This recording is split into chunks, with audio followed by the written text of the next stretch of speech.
Puji Tuhan. Selamat malam Bapak Ibu saudara yang kasih dalam Tuhan. Senang berjumpa saudara malam hari ini. Haleluya, puji Tuhan, untuk bagikan berkat dari firman Allah. Buka kitab kita sama-sama dalam Kisah Rasul pasal 1 ayat yang ke-6 sampai ayat yang ke-11. Hari ini kita merayakan Pentakosta. Pentakosta artinya hari ke-50. Hari ke-50 itu dihitung dari mulai kebangkitan Kristus dari antara orang mati. Karena 40 hari kemudian setelah Yesus bangkit dari antara orang mati, dia naik ke sorga. Tapi persis sebelum dia naik ke sorga, ada pesan yang dia ingatkan kepada murid-muridnya. Dia katakan, kamu jangan pergi kemana-mana, kamu jangan berkhotbah di mana-mana, kamu jangan berbuat apa-apa, tunggu di sini. Dia tunjuk tentang Yerusalem, tunggu di sini sampai kamu diperlengkapi dengan kuasa. Yesus nggak menjelaskan berapa hari mereka harus berdoa. 1 hari mereka berdoa, 2 hari mereka berdoa, 3 hari mereka berdoa, 5 hari mereka berdoa, 7 hari mereka berdoa. Nothing is happening. Nggak ada apapun yang terjadi. Tapi mereka terus berdoa, mereka terus berdoa, mereka terus berdoa. Sampai hari yang ke-10, berarti hari yang ke-50 dari kenaikan Yesus. Maksud saya hari yang ke-50 dari kebangkitan Yesus dari antara orang mati. Persis di hari yang ke-10, tiba-tiba pagi-pagi, lidah-lidah seperti nyala api turun di atas kepala mereka, dan mereka mulai berbicara dalam bahasa-bahasa yang baru. Dan saudara gue yang kasih dalam Tuhan, mereka bukan bicara biasa, mereka bicara begitu keras sampai 3.000 orang kumpul di bawah sementara mereka ada di loteng atas. Dan saudara gue yang kasih dalam Tuhan, mereka mulai berkata, orang itu sedang mabuk oleh anggur manis. Tapi karena mereka penuh dengan Roh Kudus, saudara gue yang kasih dalam Tuhan, Petrus diberikan keberanian oleh Tuhan bersama dengan murid-murid yang lain keluar. Dan Petrus mulai berkata, kami bukan sedang mabuk oleh anggur manis karena hari baru pukul 9. Lalu kemudian Petrus mulai menjelaskan bahwa apa yang terjadi sebetulnya nubuatan dari apa yang dijanjikan dalam kitab Nabi Yoel, bahwa pencurahan Roh Kudus akan terjadi luar biasa di akhir zaman. Lalu saudara gue yang kasih dalam Tuhan, lewat kuasa Roh Kudus yang luar biasa itu, apa yang terjadi? Petrus 1 kali berkhotbah, 3.000 orang bertobat. Amin. Saudara bisa bayangkan, 1 orang 1 kali berkhotbah, 3.000 orang diselamatkan. Saya khawatir hari-hari ini 3.000 pendeta berkhotbah 3.000 kali, 1 pun tidak ada yang bertobat. Ya. Karena ketika Roh Kudus dicurahkan, Roh Kudus akan melakukan perkara-perkara besar bagi kemuliaan Bapa di sorga. Berikan tepuk tangan yang meriah buat Tuhan. Kisah Rasul pasal 1 ayat yang ke-6 sampai ayat yang ke-11. Maka bertanyalah mereka yang berkumpul di situ, Tuhan, maukah engkau pada masa ini memulihkan kerajaan bagi Israel? Murid-murid sedang mempertanyakan kapan Yesus menjadi raja. Karena Petrus sudah mikir-mikir, kalau Yesus menjadi raja, kira-kira gue mungkin ketua DPR. Yohanes mungkin pikir kalau saya ketua MPR. Ya, ya. Makanya dia bertanya, guru, kapan kau mau memulihkan kerajaan bagi Israel? Karena mereka sedang pikirkan tentang pangkat dan kedudukan yang akan mereka terima kalau Yesus menjadi raja. Ayat yang ke-7. Jawabnya, engkau tidak perlu mengetahui masa dan waktu yang ditetapkan Bapa sendiri menurut kuasanya. Karena Yesus mau menekankan kepada murid-muridnya bahwa persoalan kerajaan di sini bukan sekedar persoalan politis dan juga bukan persoalan geografis di mana aku akan menjadi raja. Tetapi Yesus mau tetapkan kepada murid-muridnya bahwa aku memang datang ke muka bumi untuk menjadi raja. Tapi kerajaanku bukan kerajaan yang terbatas hanya pada umat Israel, tapi kerajaan Allah yang Allah mau tetapkan. Allah kerajaan yang membangun seluruh isi dunia ini, di mana setiap lutut akan bertelut, setiap lidah akan mengaku bahwa Yesus Kristus itu raja. Berikan tepuk tangan yang meriah buat Tuhan. Makanya Yesus dengan tegas bilang, kau tidak perlu mengetahui waktu dan masa yang ditetapkan oleh Bapa sendiri menurut apa? Kuasanya. Ayat 8. Tetapi kamu, lihat kiri kanan saudara, bilang sama dia, kamu, bilang sama orang yang baru ngomong sama saudara, kamu juga bilang, ya kan? Sama-sama bilang sama saya akan menerima kuasa. Haleluya. Yesus sedang bilang sama murid-muridnya, jangan persoalkan kedudukan, pangkat, dan jabatan, tetapi aku berikan lebih daripada sekedar kedudukan, pangkat, dan jabatan. Yang aku berikan adalah kuasa. Sama-sama bilang sama saya akan terima kuasa. Lihat kiri kanan saudara, bilang kamu juga. Bilang sama-sama, kita akan terima kuasa. Berikan tepuk tangan yang meriah buat Tuhan. Kamu akan menerima kuasa kalau Roh Kudus turun ke atas kamu. Dan kamu akan menjadi apa? Saksiku di Yerusalem dan di seluruh Yudea dan Samaria dan sampai apa? Ke ujung bumi. Jadi kalau Roh Kudus turun atas hidup kita, kita akan menerima kuasa. Sama-sama bilang sama saya, kuasa. Nah kalau kita bicara tentang kuasa, kuasa itu sesuatu yang bisa sangat sensitif sekali. Saudara mungkin bisa menatap saya dan berkata, pendeta, kuasa, boro-boro kuasa, rumah aja masih kontrakan. Saudara mungkin menatap saya dan berkata, pendeta, engkau bicara tentang kuasa, sementara gaji bulanan saya tanggal 20 selalu habis. Istri saya udah marah-marah, boro-boro dapat kuasa. Bisa cukup gaji aja udah mujizat katanya. Sebagian saudara mungkin menatap saya dan berkata, pendeta, boro-boro kuasa. Umur saya udah 31, belum dapat pasangan teman hidup. Mendingan itu dulu daripada kuasa-kuasa. Ya.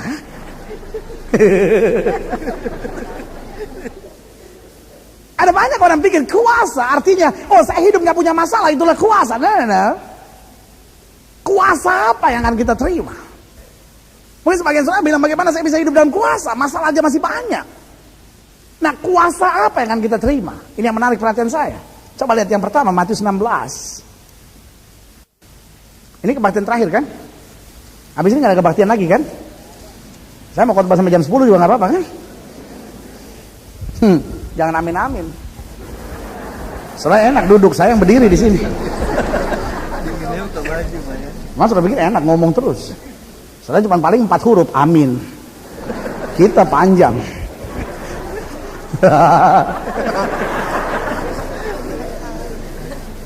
Saya senang kalau lihat orang gereja tertawa.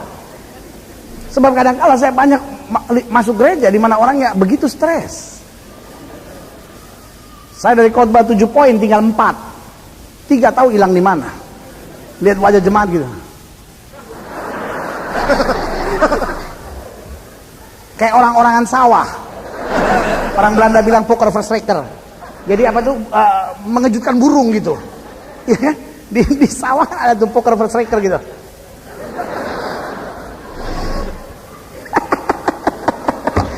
Ya minta ampun.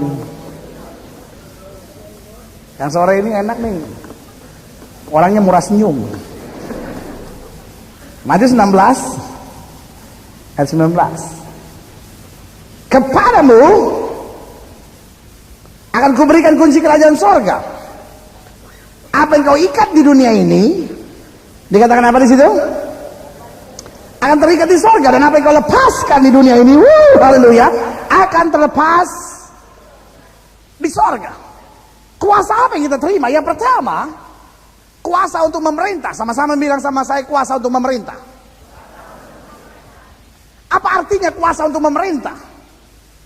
Mungkin sudah menatap saya dan berkata, pendeta, haruskah kita sebagai orang percaya karena tahu bahwa kita punya kuasa untuk memerintah, berarti kita harus punya partai baru bernama Partai Battle Indonesia untuk pemilu. Kalau kita pilih calon presiden, kita pilih calon wakil presiden, dan nanti kita maju pemilu supaya kita bisa punya kuasa untuk memerintah. No. Bukan itu yang saya maksudkan. Karena kalau kita bicara tentang memerintah, maka kita lihat akan ada 2. Dunia ini saya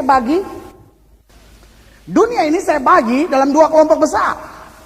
Yang pertama, dunia yang terlihat. Dan yang kedua, dunia yang tidak terlihat. Dan tahukah saudara, dunia yang terlihat itu dikendalikan oleh dunia yang tidak terlihat. Mungkin sudah menatap saya dan berkata, pendeta ini udah agak malam nih pendeta. Terlihat, nggak terlihat. Bikin orang cepat lapar aja kalau begitu. Orang kan kalau pusing cepat lapar pendeta. Saya ulangi sekali lagi, dunia yang terlihat sebetulnya dikendalikan oleh dunia yang tidak terlihat. Betul? Saya ambil contoh sederhana. Kalau saudara lihat mobil, saudara lihat apanya? Bodinya, penampilan luarnya, betul? Ya kan? Tapi sebetulnya penampilan luar nggak bisa buat apa-apa, karena sebetulnya mobil dikendalikan oleh sesuatu yang tidak terlihat, yaitu apa? Mesinnya. Ya kan? Saudara bilang, itu ada mobil baru tuh, BMW tahun 2002. Dijual 75 juta. Saudara menatap saya dan bilang, bagaimana bisa pendeta? Bisa, mesinnya bajai. Oke, saudara menatap saya dan bilang, kalau begitu ada yang jual cuma 50 juta, mesinnya mesin tik.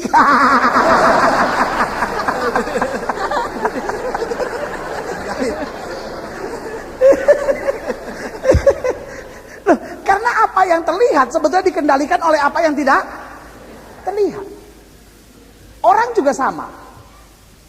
Ada orang yang gagah, ada orang yang cantik, ada orang yang tua, ada orang yang muda, ada orang yang putih, ada orang yang hitam, ada orang yang hitam sekali.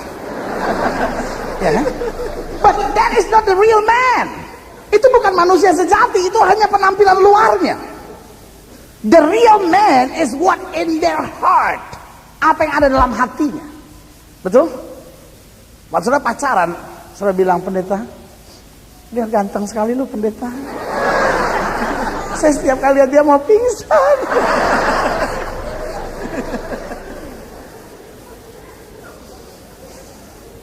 Tunggu sampai nanti kawin. The real man is what in their heart. Apa yang dalam hatinya. Sudah bisa aja nanti setelah udah kawin 15 tahun baru sudah bilang, pendeta, suami saya memang gagah, dia memang ganteng, tapi dia jahat. Dia diciptakan untuk menyakiti hati sendiri. Jahat. Kalau saya tahu punya laki ganteng tapi jahat, lebih baik kan biasa-biasa lah, tapi hatinya baik. Makanya ada anak muda kan bilang begini, pendeta, saya kalau pacaran sama orang saya nggak lihat materi, yang penting uangnya. Matre banget lu. Saya nggak lihat materi, yang penting uang. Jadi saudara yang kasih dalam Tuhan, yang saya mau tekankan buat saudara bahwa apa yang terlihat itu dikendalikan oleh apa yang tidak terlihat. Sampai sini sudah ngerti maksud saya? Saya ambil contoh sederhana, persoalan bangsa kita. Persoalan bangsa kita nggak selesai-selesai. Entar bom, entar pulau hilang, entar provinsi berdiri sendiri, ada aja persoalannya. Iya kan? Main bola sama Libanon kalah 5-1. Orang kalau kalah 2-1 masih normal, kalah 3-1 masih nggak apa-apa, 4-1 masih ya udahlah, 5-1 lah ilaha illallah, mendingan jangan main, malu-maluin aja. Tapi nggak apa-apa, masih mending dia yang main daripada kita yang main. Bisa 21. Ya kan? Kecuali kalau saya jadi kipernya. Kalau saya jadi kiper, bola nggak bisa masuk, sebab saya bukan jaga gawang, saya nyumpel gawang. Soalnya sebetulnya ketawa itu tulus atau ngetawain sih sebetulnya? Saya ketawain itu semangat banget, jadi saya curiga itu sebetulnya maksudnya apa gitu ya. Buat saudara yang ketawa tulus, diberkatilah saudara. Buat saudara yang menertawakan pendeta 30 hari ke depan tidak ada berkat sama sekali dalam hidup. Kecuali nanti malam saudara bersembah, sujud, minta ampun dari segala dosa dan kejahatan. Bapa ampunilah mereka sebab mereka tidak tahu apa yang mereka perbuat. Jadi saudara yang kasih dalam Tuhan, ya kan? Bangsa kita persoalannya nggak selesai-selesai. Baru persoalan Nanggro Aceh Darussalam mau selesai, baru mau selesai. Orang Jerman 2 ketembak, ya kan? Persoalannya nggak selesai-selesai. Orang demonstrasi sih enak aja. Antar pasang spanduk gede-gede. Ada persoalan dulu kan waktu soal tim-tim, ada persoalan sama Australia. Putuskan hubungan diplomatik sama Australia. Nggak lama kemudian gara-gara soal apa nih, Irak, ada masalah sama Amerika. Pasang spanduk, putuskan hubungan diplomatik sama Amerika. Lalu kemarin soal Aceh ada masalah sama Swedia, putuskan hubungan diplomatik sama Swedia. Nanti ada masalah sama Jerman, putuskan hubungan diplomatik sama Jerman. Nanti ada masalah sama Singapura, putuskan hubungan diplomatik sama Singapura. Lama-lama lu tinggal aja di gunung sono. Semua putus hubungan. Lama-lama Garuda naik, tak gantung dia di atas itu, nggak tahu mau kemana, semua udah musuh. Ya,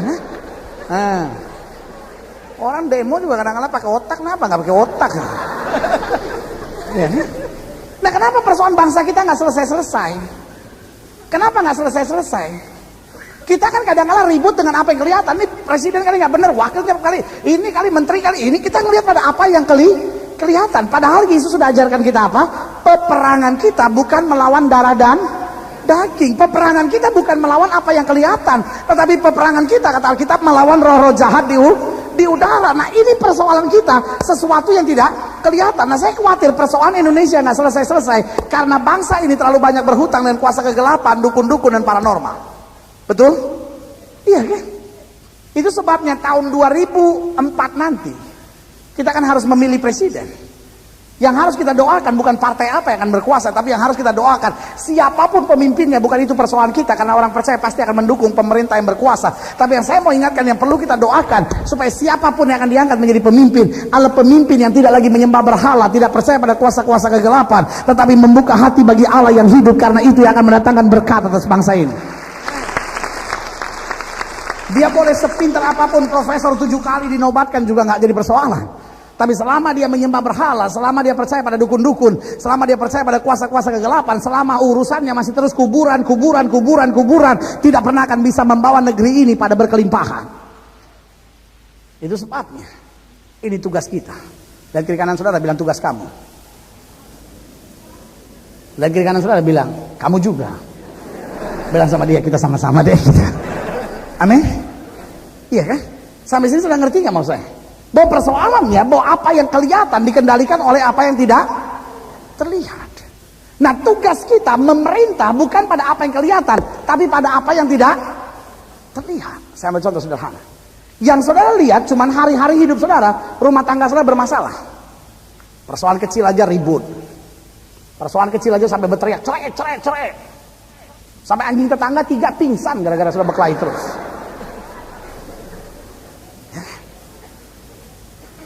Nah, saya khawatir jika itu terus-menerus terjadi. Ini saatnya we take our authority. Kita ambil otoritas kita dan kita mulai bilang dalam nama Yesus, roh yang menyebabkan rumah tangga saya selalu panas, aku tolak keluar dalam nama Yesus. Amin. Lalu kita mulai undang damai sejahtera Allah turun dalam rumah tangga kita. Mungkin saudara menatap saya dan bilang, udah pendeta, saya udah lawan dalam nama Yesus, saya akan keluar. Tapi dia gak keluar, lawan terus. Jangan saudara putus asa, saya akan keluar. Kalau kamu gak keluar, saya keluar. Enak. Sebab Alkitab bilang tunduk pada Allah, lawan iblis, maka iblis akan lari daripada memberikan tepuk tangan yang meriah. Ya kan?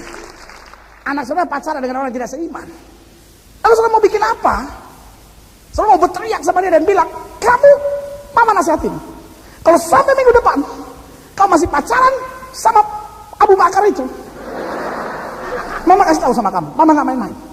Jangan panggil aku mama lagi. Anak saudara sampai bingung. Panggil apa? Nang Boru.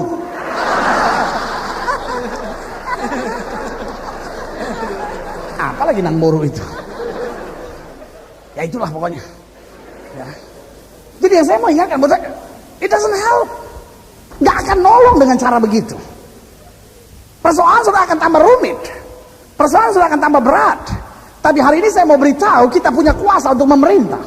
Amin. Setan udah terlampau lama acak-acak keluarga saudara dan saudara nggak sadar. Saudara malah ribut sama keluarga saudara dan itu yang setan mau sampai pecah.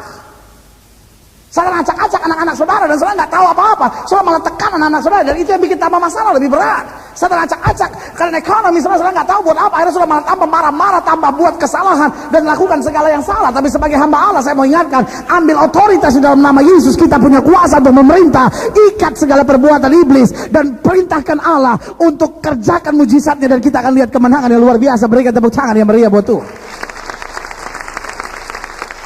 Saya ngerti, mungkin saudara menatap saya dan berkata, bagaimana kita bisa tolak iblis dan perintahkan Allah? Saudara yang kasih dalam Tuhan, kita adalah anaknya. Amin. Kita bukan memerintah, artinya Tuhan turun, bukan begitu. Ya kan? Saudara tahu nggak? Saudara boleh saja seorang bisnismen sibuk, tapi kalau anak saudara mau perlu saudara, dia nggak butuh telepon sekretaris saudara. Saudara lagi kerja di kantor, anak saudara masuk dan bilang, Papa kok seharian di kantor melulu sih nggak pulang-pulang? Ya ampun, Papa masih banyak urusan. Nggak mau, pokoknya nggak mau pulang. Nggak mau. Loh iya kan? Sebagai anak, dia nggak usah ketok pintu saudara dan bilang, sepada ayahanda yang kukasihi, seandainya ayahanda memiliki waktu, bolehkah Ananda datang menjumpai ayahanda? Atas perhatian dan kesediaannya, Ananda mengucapkan banyak terima kasih.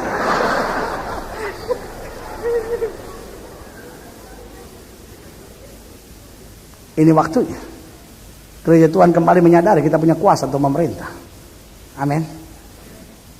Jangan biarkan setan taruh penyakit terus-menerus dalam tubuh saudara.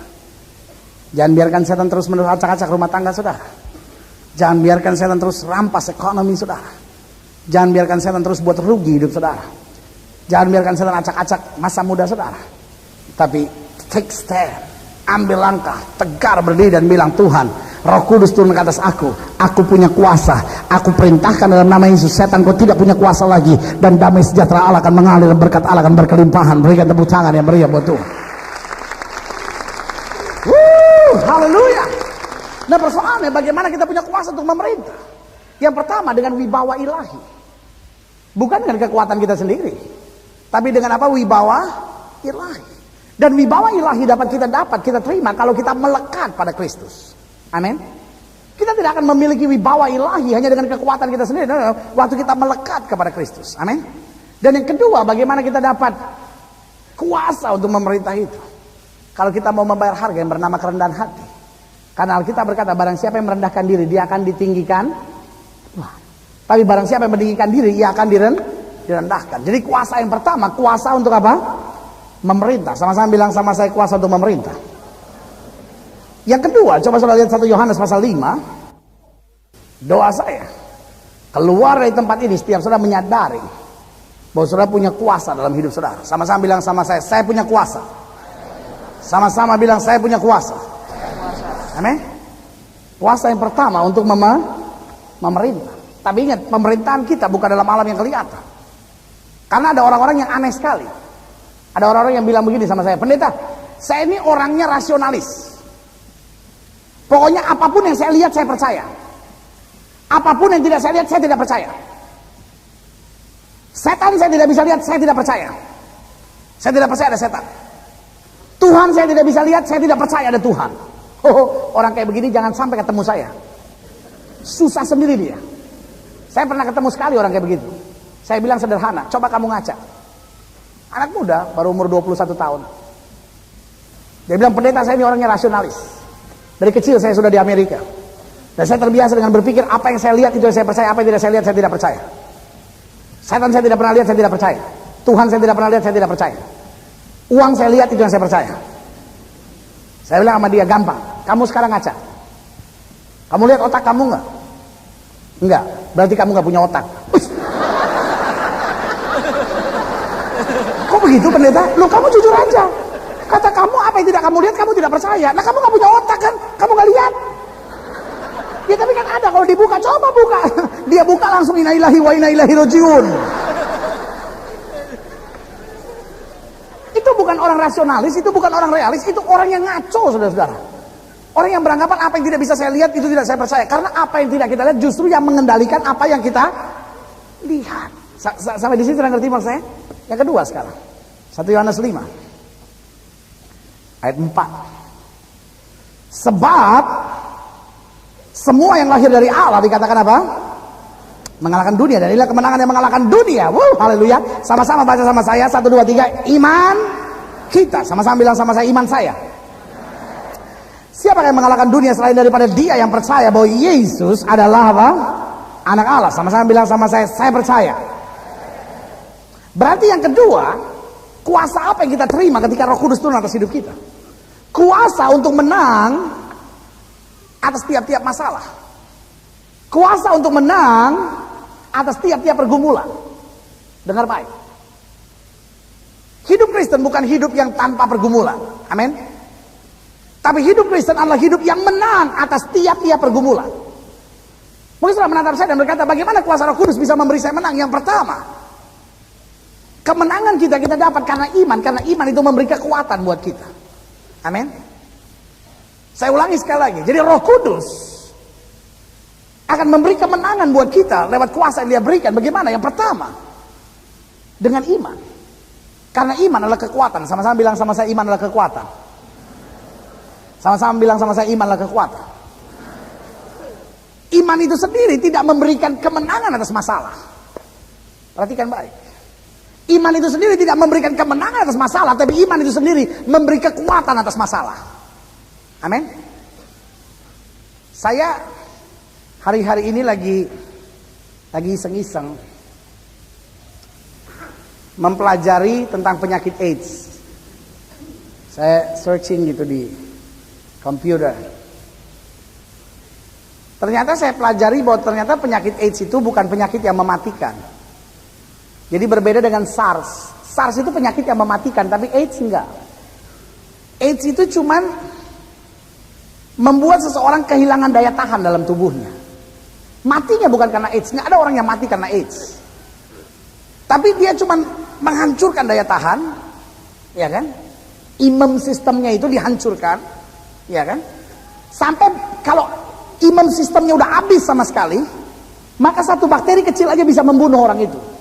Jadi kalau orang AIDS itu matinya bukan karena AIDS, matinya karena misalnya kalau dia pilek ya mati karena pileknya itu. Kalau dia alergi matinya karena alergi itu. Kalau dia punya masalah dengan kidney matinya karena kidney-nya itu. Kalau dia punya asam urat matinya karena asam urat itu. Jadi matinya bukan karena AIDS ini, tapi AIDS ini dia mematikan imun sistemnya. Karena selama manusia ada imun sistemnya, penyakit apapun diadu sama imun sistem dan manusia akan menang. Lalu saya pikir-pikir, iman ternyata juga imun sistem dalam tubuh roh kita. Amin. Jadi kalau ada masalah, ya kan, ada masalah. Kalau iman kita kuat, maka kita akan mengalahkan masalah kita. Amin. Kita punya kekuatan untuk menghadapi masalah. Tapi ada orang kalau imannya lemah, ada masalah sedikit saja lari dari Tuhan. Ada masalah sedikit saja kecewa. Ada masalah sedikit saja marah-marah sepanjang hari. Ada masalah sedikit aja akhirnya udah gak tahan lagi. Tuhan, saya udah gak kuat, saya mau mati aja. Tuhan bilang bener mau mati enggak belum? Jadi kalau kita lihat masalah kita udah terlalu berat, saya khawatir bukan masalah kita yang terlalu berat, tapi iman kita yang terlalu lemah. Sampai sini sudah ngerti maksud saya?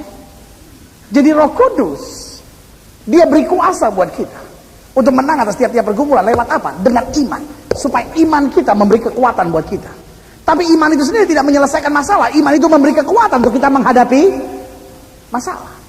Lalu mungkin sudah menatap saya dan berkata, bagaimana masalah saya selesaikan? Yang kedua, ini yang saya percaya, bahwa lewat kuasa Roh Kudus ditumbuhkan iman, dan iman itu akan menuntun kita untuk berjalan dalam hikmat. Dan dengar baik, hikmat itu yang menyelesaikan masalah.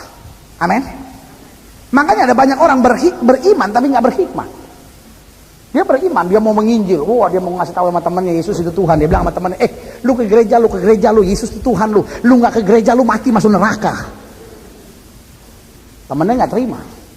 Akhirnya dia bilang, ini orang semenjak masuk gereja fanatik, malas gua berkawan sama dia.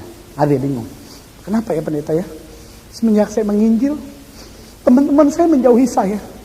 Itu salib yang harus saya pikul. Bukan salib, salah. Masalahnya nggak berhikmat. Sampai sini sudah ngerti nggak mau saya? Iya.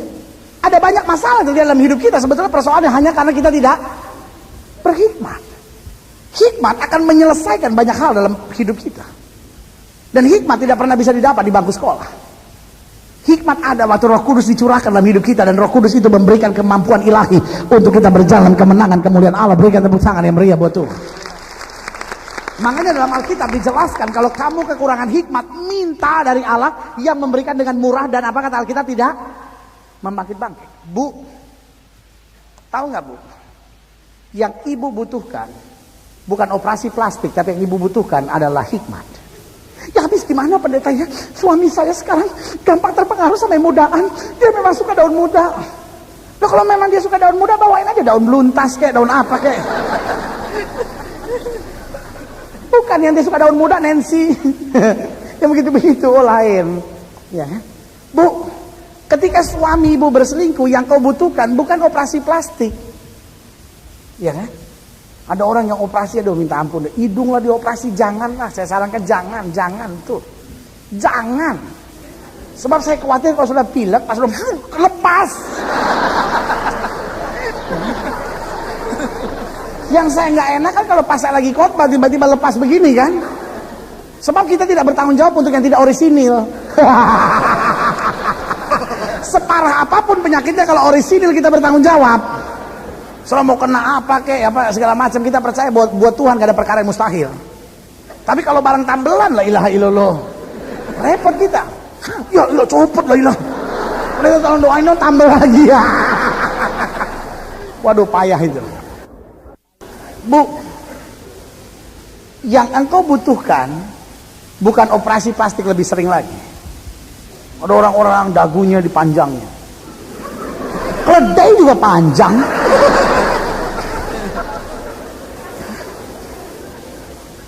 Ada orang-orang hidungnya dibikin mancung. Kalau memang hidung sudah seperti ongol-ongol, nikmati saja.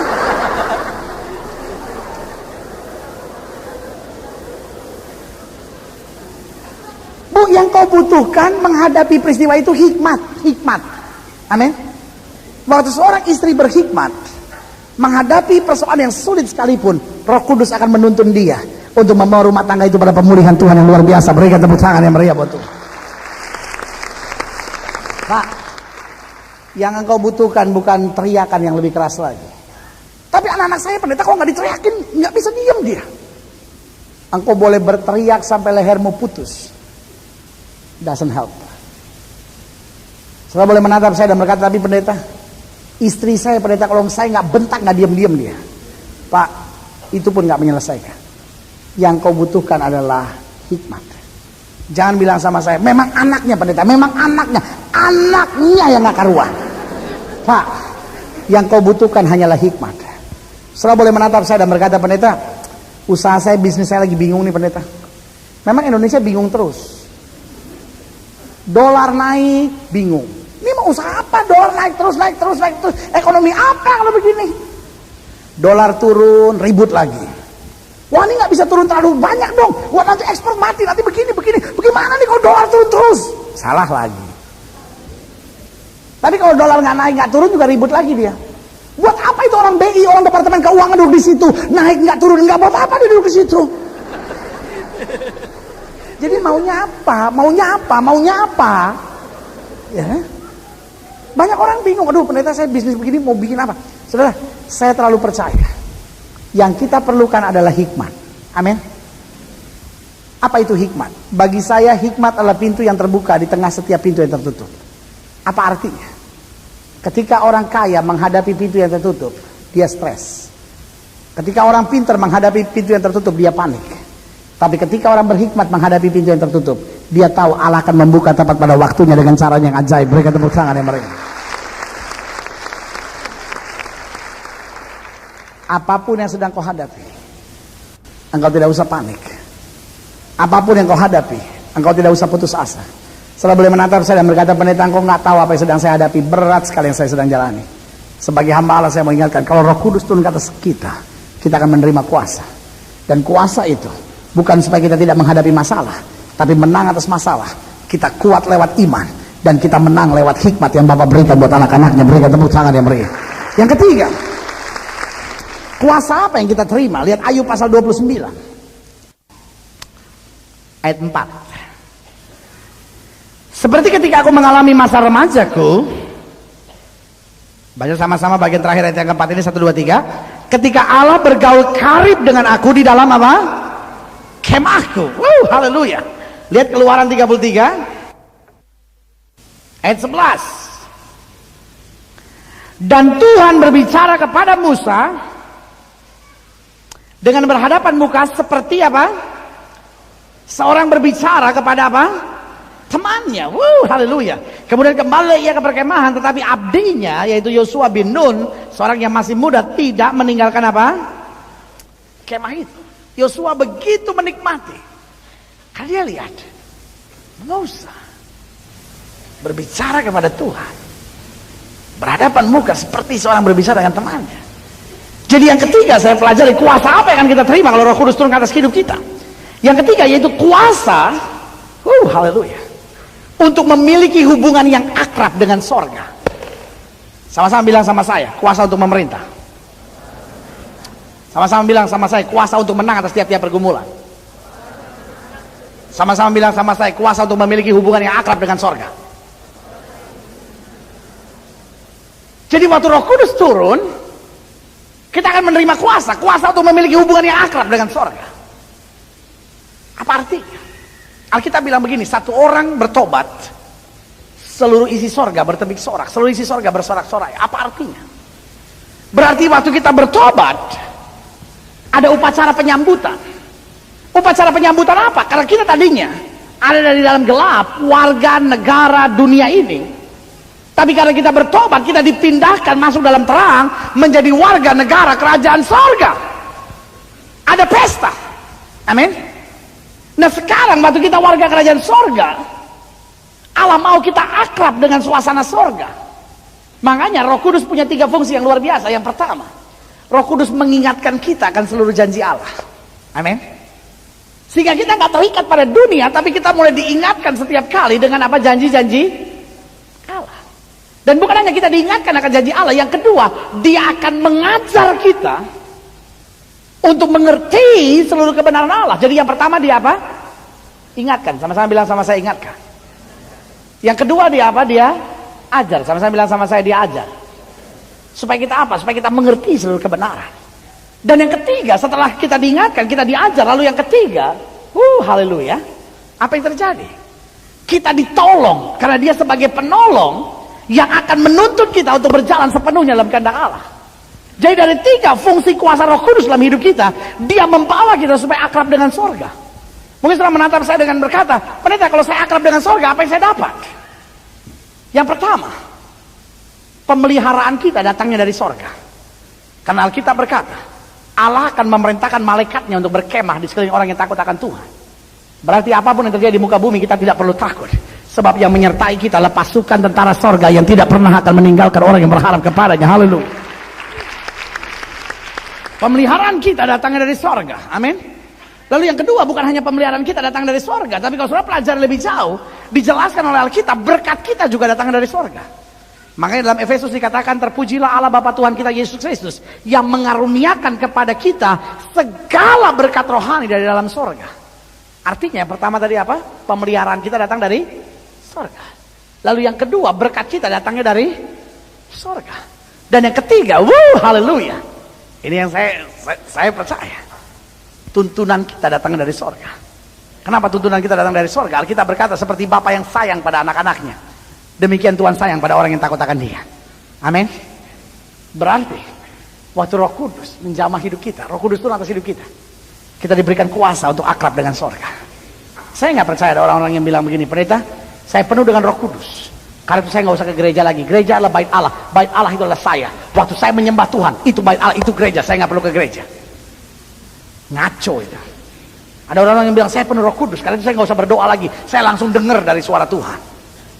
Ngaco. Ada orang yang bilang, pendeta saya penuh Roh Kudus, karena itu saya nggak usah baca Alkitab. Apapun yang Tuhan mau pesan, Tuhan ngomong langsung sama saya. Ngaco. Yang saya percaya, Roh Kudus membuat kita semakin akrab dengan Bapa. Amin. Kita jadi lebih senang berdoa. Kita lebih senang baca Alkitab. Kita lebih senang ke gereja. Karena Alkitab bilang, kalau kita hidup dengan daging, kita memikirkan hal-hal yang dari daging. Tapi kalau kita hidup oleh roh, kita hanya memikirkan hal-hal yang dari roh. Daging dan darah tidak punya tempat dalam kerajaan sorga. Tapi orang yang hidup dalam roh akan dituntun dari kemuliaan masuk pada kemuliaan untuk mencapai kuasanya. Berikan tepuk tangan yang meriah buat Tuhan. Haleluya. Yang keempat, apa artinya kamu akan menerima kuasa? Yang pertama tadi apa? Kuasa untuk memerintah. Yang kedua, kuasa untuk apa? Menang atas tiap-tiap pergumulan.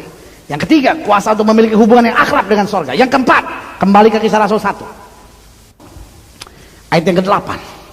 Tetapi kamu akan menerima kuasa, haleluya, kalau Roh Kudus turun ke atas kamu, dan kamu akan menjadi apa? Saksiku. Sama-sama bilang sama saya, saksiku.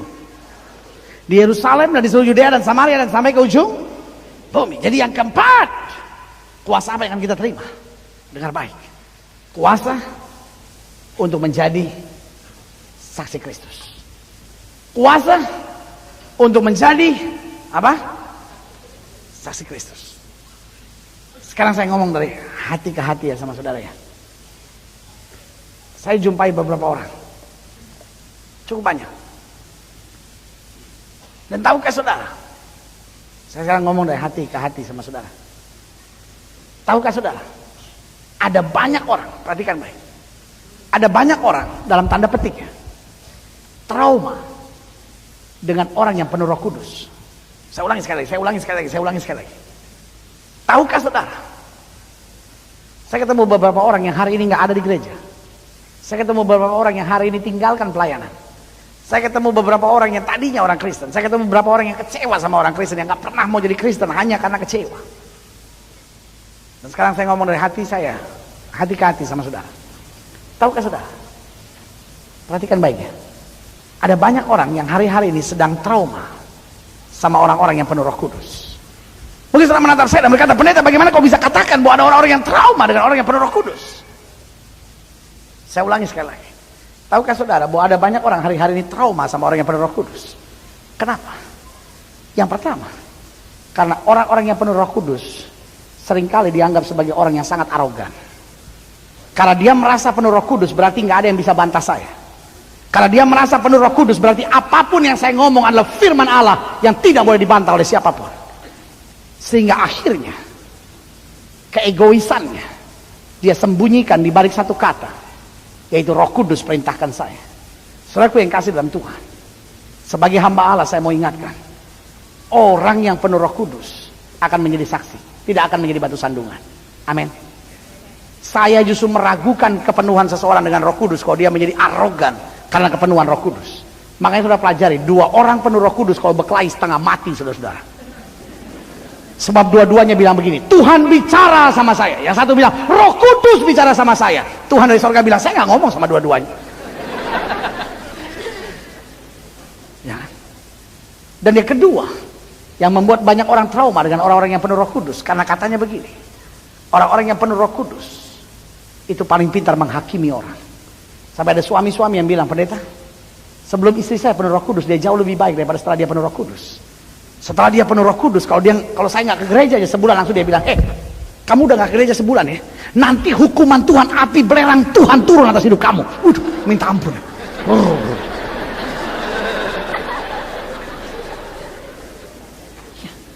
Banyak orang kalau udah penuh Roh Kudus menghakimi orangnya jahat sekali, saudara-saudara.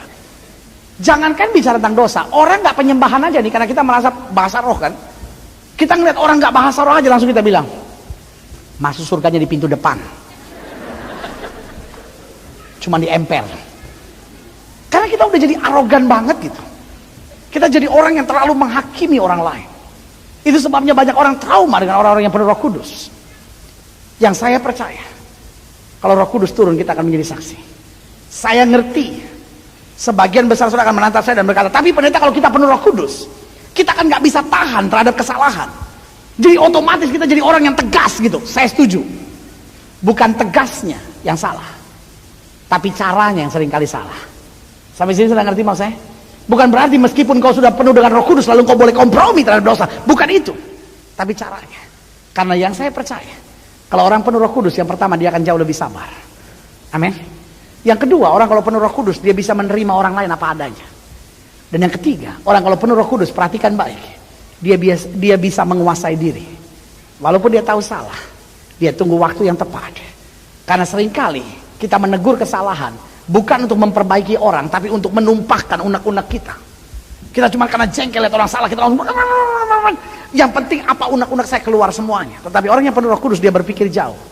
Buat apa saya tumpahkan unek-unek kalau dia nggak berubah? Berarti saya harus tahu waktu yang tepat, cara yang tepat, kata-kata yang tepat, itu yang Roh Kudus akan pakai untuk mengubahkan hidupnya. Amin. Dan yang keempat, yang saya percaya, orang waktu penuh Roh Kudus, haleluya, hidupnya akan jadi berkat buat banyak orang. Amin. Sebagai hamba Allah saya mau ingatkan, dunia ini terlalu jahat untuk kita jalan dengan kekuatan kita sendiri. Kita butuh Roh Kudus dicurahkan atas hidup kita. Dan dengar baik, kalau Roh Kudus turun atas hidup kita, kita akan menerima kuasa. Kuasa yang pertama untuk memerintah, yang kedua kuasa untuk menang atas setiap pergumulan hidup, yang ketiga kuasa untuk senantiasa memiliki hubungan yang akrab dengan sorga, dan yang keempat kuasa untuk menjadi saksi. Sehingga di tengah tantangan bagaimanapun, di tengah tindasan bagaimanapun, orang-orang yang dipenuhi Roh Kudus akan membawa kekaguman bagi kemuliaan nama Tuhan. Berikan tepuk tangan yang meriah buat Tuhan. Kita bangkit berdiri. Kita datang pada Tuhan. Biarkan Roh Kudus jamah hidup kita. Dunia ini terlalu jahat untuk kita jalani dengan kekuatan kita sendiri. Kita butuh Roh Kudus untuk menjamah hidup kita. Nyanyikan pujian refnya saja. Katakan, urapilah kami dengan minyak baru. Haleluya. Buka hati. Biarkan hidup kita dipenuhi kuasa Roh Kudus senantiasa. Urapilah kami dengan minyak baru. minyak baru. Amin. Hilah kami dengan hadirat-Mu. Kami rindu Tuhan. Amin. Melihat kuasa-Mu dicurahkan di tempat ini.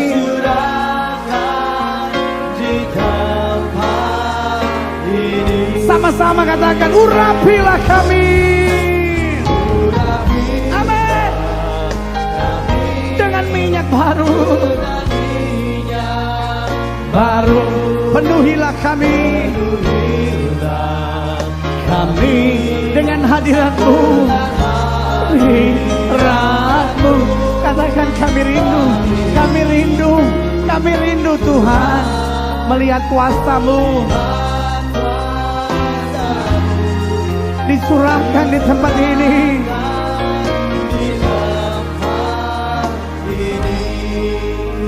Musik main dengan sangat lembut. Saudaraku, dunia ini terlalu berbahaya jika kita jalan dengan kekuatan kita sendiri. Kita butuh Roh Kudus. Kita butuh Roh Kudus. Sebab Alkitab berkata roh yang di dalam kita itu, Roh Kudus itu lebih besar dari roh yang ada dalam dunia ini. Dan dengar baik, waktu Roh Kudus turun atas hidup kita, kita bukan hanya bisa lebih sering ke gereja. Kita bukan hanya bisa penyembahan, angkat tangan dan berbahasa roh. Tapi jauh lebih daripada sekadar itu. Waktu kita dipenuhi dengan Roh Kudus, kita akan menerima kuasa. Dengar baik, sudah terlampau lama setan acak-acak rumah tangga saudara, dan you don't know what to do. Sudah terlampau lama setan acak-acak masa muda saudara, and you don't know what to do. Kau gak tahu apa yang mesti kau buat. Sudah terlampau lama setan rampas kebahagiaan hidup saudara, acak-acak dan ekonomi saudara. Saudara cuma nangis dan bilang, Tuhan saya gak kuat. Kita cuma nangis dan bilang, Tuhan saya gak tahan. Kita cuma nangis dan bilang, Tuhan apalagi yang mesti saya buat. Berat sekali beban hidup saya. Tapi hari ini Tuhan menatapmu dan berkata, anakku, aku memberi kuasa kerajaan sorga itu kepadamu. Apa yang kau ikat di bumi akan terikat di sorga. Apa yang kamu lepaskan di bumi akan terlepas di sorga. Ada dunia yang kelihatan, ada dunia yang tidak kelihatan, dan itu dipercayakan kepada orang benar. Jangan biarkan peperangan kita melawan darah dan daging, tapi peperangan kita melawan roh-roh jahat di udara. Pull down every stronghold. Runtuhkan setiap kubu-kubu yang setan mau bangun dalam rumah tangga hidup saudara, masa muda saudara. Bilang, ini hidupku Tuhan. Roh Kudus turun atas hidupku, dan aku akan menerima kuasa. Jika itu doamu, taruh tangan kananmu di dada. Saya mau doa buat saudara. Waktu Roh Kudus dicurahkan, kuasa yang dia berikan buat kita untuk kita menang atas pergumulan, sehingga kita punya iman untuk kuat, tapi kita juga punya hikmat. Bu, jangan putus asa bu, minta hikmat dari Tuhan. Pak, jangan putus asa. Semua pintu boleh kelihatannya tertutup, tapi hikmat akan membuka semuanya. Adik-adik muda, jangan engkau menyerah. Hikmat akan menyelesaikan segalanya. Jika itu doamu, taruh tangan kananmu di dada. Roh Kudus memberi kuasa, bukan hanya untuk kita menang, tapi supaya kita punya hubungan yang akrab dengan sorga. Sehingga kita ada di muka bumi, tapi kita merasakan suasana sorga dalam hidup kita. Mungkin hari ini kau berkata, Tuhan, ingatkan aku, ajar aku, tolong aku, supaya aku senantiasa akrab dengan sorga. Karena aku tahu pembelaanku datang dari sorga, berkatku datang dari sorga, tuntunanku datang dari sorga. Jika itu doamu, taruh tangan kananmu di dada, dan saya mau doa buat saudara. Ingat, waktu Roh Kudus turun, kita akan menerima kuasa untuk menjadi saksi, untuk menjadi saksi, untuk menjadi saksi. Sudah terlampau lama kita jadi orang yang penuh Roh Kudus tapi arogan. Sudah terlampau lama kita menjadi orang yang penuh Roh Kudus tetapi sombong. Kita merasa penuh Roh Kudus, akhirnya kita angkuh, kita menghakimi semua orang, kita menganggap diri yang paling benar. Tapi ketika kita dipenuhi Roh Kudus, kita akan jauh lebih sabar, kita akan jauh lebih bisa menerima orang lain apa adanya, kita jauh lebih bisa menguasai diri, dan akhirnya kita jauh lebih rindu untuk menjadi berkat buat orang lain. Jika itu doamu, taruh tangan kananmu di dada, dan saya mau doa. Ini yang saya percaya, orang yang penuh Roh Kudus justru lebih bisa menerima kritik. Orang yang penuh Roh Kudus justru bisa menerima masukan orang lain, bisa ditegur, karena dia mau lebih sempurna dalam Kristus. Jangan jadi orang yang penuh Roh Kudus tapi jadi batu sandungan buat orang lain. Jika itu doamu, bilang ini hidupku Tuhan. Aku gak mau jadi orang Kristen yang penuh Roh Kudus tapi jadi batu sandungan. Jika itu doamu, taruh tangan kananmu di dada dan saya mau doa. Setiap saudara yang didoakan yang taruh tangan kanan saudara di dada, boleh angkat tangan dua-dua tinggi-tinggi dan saya mau doa. Bapa dalam nama Yesus, lihat tangan anak-anakmu yang terangkat dua-dua di depan Tuhan. Kami angkat tangan kami dua-dua karena kami tahu Tuhan tidak pernah gagal. Kami angkat tangan kami dua-dua karena kami tahu ketika Roh Kudus dicurahkan, kami akan berjalan dalam kuasa. Itu sebabnya hamba berdoa di dalam nama Yesus, penuhi kami senantiasa dengan Roh Kudus-Mu. Kami buka hati, sadarkan kami bahwa kami punya kuasa untuk memerintah. Setan gak punya kuasa lagi untuk acak-acak rumah tangga kami, acak-acak masa muda kami. Dalam nama Yesus, keluar engkau setan. Damai sejahtera Allah yang luar biasa mulai dicurahkan. Terima kasih Bapa. Lihat tangan-tangan yang terangkat Bapa. Mereka yang hadir berkata, Tuhan beri saya hikmat. Saya udah gak tahu lagi gimana ngadepin anak saya yang remaja. Saya udah gak tahu lagi gimana ngadepin suami saya.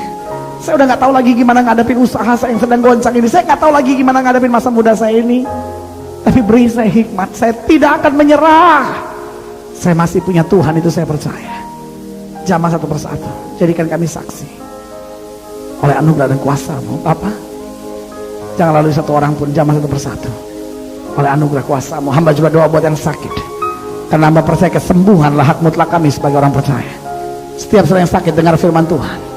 Alkitab berkata tanda-tanda ini akan menyertai orang yang percaya. Mereka akan tumpang tangan buat yang sakit dan yang sakit akan disembuhkan. Jika engkau sakit dan engkau percaya kuasa kesembuhan Tuhan, dengan iman letakkan tangan kananmu pada bagian tubuhmu yang sakit. Angkat tangan kirimu ke atas sebagai tanda engkau bergantung, percaya, berharap sepenuhnya pada Tuhan. Alkitab berkata tanda-tanda ini akan menyertai orang percaya bahwa mereka akan tumpang tangan buat yang sakit dan yang sakit akan disembuhkan. Jika engkau sakit, apapun penyakit saudara, letakkan tangan kananmu di bagian tubuhmu yang sakit. Lalu angkat tangan kirimu ke atas sebagai tanda engkau bergantung, percaya, berharap sepenuhnya pada Tuhan. Kita doa. Bapa, janji-Mu ya dan amin, itu kami percaya. Firman-Mu berkata orang percaya akan tumpang tangan buat yang sakit dan yang sakit akan disembuhkan. Dengan iman kami praktekkan firman Tuhan ini. Kami letakkan tangan kanan kami di bagian tubuh kami yang sakit, dan kami tahu janji-Mu ya dan amin, itu kami percaya. Kami tolak segala sakit penyakit, kami tolak kelemahan tubuh, kami patahkan kuasanya di dalam nama Yesus. Hai setan sakit penyakit, kau tidak punya kuasa atas tubuh orang percaya, karena tubuh kami telah dibeli dengan harga yang mahal, itu oleh darah Yesus. Kami perintahkan di dalam nama Yesus, keluar hai sakit penyakit, keluar, engkau tidak punya kuasa.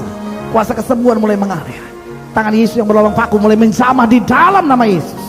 Karena kami percaya Yesus, kami tidak berubah dulu, kemarin, hari ini, dan sampai selama-lamanya. Dengan iman kami nyatakan oleh bilur-bilur Yesus kami yang percaya sudah dijamah dan disembuhkan Tuhan dengan kuasa-Mu yang luar biasa. Haleluya. Oh, kami bersorak-sorai. Inilah tepuk tangan sukacita kami. Inilah tepuk tangan sorak-sorai kemenangan kami. Karena kami percaya Yesus menyembuhkan. Terima kasih Bapa. Setiap saudara yang sakit yang sudah didoakan, tanamkan dalam rohmu, aku sembuh oleh bilur Yesus. Tanamkan dalam rohmu, karena setan akan berbisik kepadamu dan berkata penyakitmu belum disembuhkan. Setan akan coba berbisik kepadamu dan berkata imanmu gak cukup kuat untuk sebuah mujizat. Tapi tanamkan dalam rohmu, aku sembuh oleh bilur Yesus. Jangan bimbang, karena orang bimbang tidak akan dapat apa-apa. Tapi Alkitab berkata sesuai dengan imanmu jadi padamu. Karena Alkitab berkata apapun yang kau ucapkan, jika engkau tidak bimbang tapi percaya, itu yang akan kau terima. Silakan turunkan tangan, Tuhan berkati. Bapa, ke dalam tangan Tuhan yang kuat, hamba menyerahkan jemaat-Mu agar benteng itu Tuhan sertai, sehingga mulai hari ini apapun yang mereka kerjakan berhasil dalam nama Yesus. Kemanapun mereka pergi berkat Tuhan menyertai. Dimanapun Tuhan tempatkan mereka, mereka akan jadi saksi Tuhan yang menyatakan kemuliaan-Mu. Bapak mau berdoa untuk setiap suami yang ada di sini, sehingga mereka boleh menjadi suami yang baik bagi istri mereka. Mereka boleh menjadi suami yang bijaksana, imam yang benar di dalam keluarga, imam yang kudus, imam yang suci. Hamba juga berdoa untuk setiap istri, sehingga mereka boleh menjadi penolong yang benar, menjadi wanita yang cakap yang melebihi permata. Hamba berdoa sehingga mereka boleh menjadi istri yang takut akan Tuhan bagi suaminya, dan mama yang baik buat anak-anaknya, dan setiap suami menjadi papa yang baik bagi anak-anaknya. Hamba juga doa buat setiap orang-orang muda, sehingga mereka diperbaharui senantiasa seperti pada burung Raja Wali, naik terbang tinggi dengan kekuatan sayap burung Nasar, dan senantiasa menyenangkan hati Tuhan. Digenapkan firman-Mu dalam hidup mereka, bahwa satu orang bertobat, seluruh isi rumah tangga kami diselamatkan. Haleluya. Sehingga kami semua dapat berkata, aku dan sisi keluargaku kami melayani Tuhan. Bapak, kami bangga punya Tuhan seperti Engkau, dan kami mau setia. Kami tahu janji-Mu ya dan amin. Kami tidak akan turun tapi diangkat naik, tidak menjadi ekor, dipimpin menjadi kepala, dituntun dari kemenangan lepas pada kemenangan, masuk dalam kemuliaan-Mu yang luar biasa. Haleluya. Terima kasih Bapa. Tutup mata kita, angkat tangan kita dua-dua, nyanyikan pujian ini. Urapilah kami dengan minyak baru. Haleluya. Urapilah kami dengan minyak baru.